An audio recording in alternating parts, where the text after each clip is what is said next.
পৰিয়ালটোত যেতিয়া 11জনী বোৱাৰী থাকে কিহৰ চিন্তা নহয়নে? আৰু আজি আমাৰ ভতিজাজনীৰ বাৰ্থডে আৰু বাৰ্থডেৰ বাবে আমি গোটেইখিনিয়ে মিলি ৰুটি বনাই আছোঁ। বাৰ্থডেৰ বাবে সকলোবিলাক যা যোগাৰ হৈ গ'ল, কিন্তু কেকটোহে নহ'ল। আৰু সেইবাবে বাৰ্থডে গাৰ্লগৰাকীয়ে মোক ক'লে বোলে খুৰী মোক খাব পৰাকৈ কেক এটা বনাই দিলেও হ'ব। তাই যেতিয়া মোক কেক বনাবলৈ কৈছে তেতিয়া 12টা বাজিলে আৰু বৰষা আৰু মই লগালগ দোকানলৈ গৈ কেকৰ বাবে প্ৰয়োজনীয় বস্তুখিনি লৈ আহিলোঁ।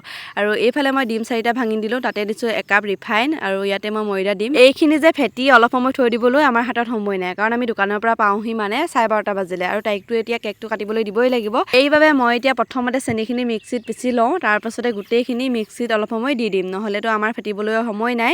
আৰু এইফালে মই দিছোঁ 1 চামুচ বেকিং আৰু গোটেইখিনি এনেদৰে অলপ সময় মিহলাই দিলোঁ। তাৰপাছতে মই এতিয়া মিক্সিত দি দিলোঁ, দেখিছেনে? মিক্সিত গোটেইখিনি এনেদৰে দি দিলোঁ। প্ৰথমতে চেনিখিনি পিচি ল'লোঁ, তাৰপাছতে মিক্সিত দি দিয়াৰ পাছত চাওকচোন কিমান ধুনীয়া হৈ গ'ল। আনফালে মই ডাঙৰ টিফিন বাতি এটাত কাগজ এখনত ৰিফাইন লগাই ইয়াতে এইখিনি দি দিছোঁ আৰু মই কুকাৰতে বহাই দিম। কুকাৰত অলপ বালি দি লৈ লৈছোঁ, বালিখিনিতে ষ্টেণ্ডডাল বহাই কেকটো দি দিলোঁ। চাওকচোন কিমান ধুনীয়া হৈছে। তাৰপিছতে মই এনেদৰে চুৰি এখন ভৰাই সিজিছে নাই চাই আছোঁ আৰু আনফালে মই কুকাৰটো তাতে বহাই থৈ গেছটো কমাই এইফালে আকৌ ৰুটি বনোৱাৰ ফালে আহিলোঁ। আমাৰ নবৌহঁতে লাগিয়ে আছে ৰুটি বনোৱাত আৰু এইফালে মই মাজে মাজে কেকটো চাই আহিছোঁগৈ আৰু গেছটো একেবাৰে কমাই থৈছোঁ। তাৰপিছতে আহিলোঁ এইফালে ৰান্ধনি ঘৰৰ ফালে, দেখিছেনে? একদম ফুলা ফুলা ৰুটি বনাই আছে আৰু আনফালে চব্জি বৰ ধুনীয়াকৈ মানে বনাইছিলে। আজি চব্জি আৰু ৰুটি বহুত ধুনীয়া হৈছিলে খাবলৈ।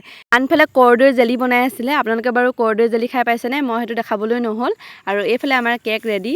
তলডোখৰ অলপ দেৰি যোৱা নিচিনা হৈছিলে, যিহেতু মই অহা যোৱা কৰি আছোঁ, ৰুটি বনোৱাৰ ফালে গৈছোঁ, আকৌ ঘৰলৈ আহি কেকটো চাই গৈছোঁহি আৰু ফাইনেলি সৰু কেক এটা আহি গ'ল আমাৰ উপহাৰ হিচাপে। আমাৰ নবৌয়ে দিলে।